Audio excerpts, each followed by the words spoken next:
और क्या होता है?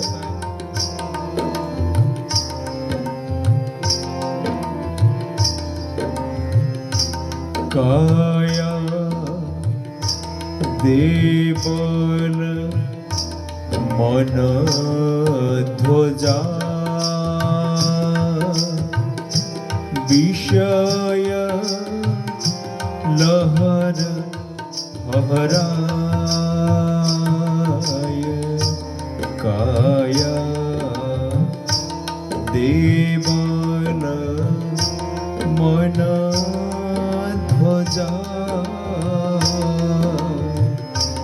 विषय लहर हराय। मन चलते देवल चले ताका सरबस लाय।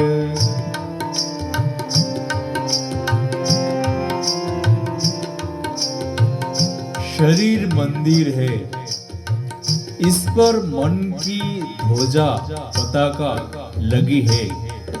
विषय वायु से यह ठहराता है। विषयों में मन के चलते ही शरीर चलायमान हो जाता है, जिससे सर्वस्व नष्ट हो जाता है। सर्वस्व नष्ट हो जाता है।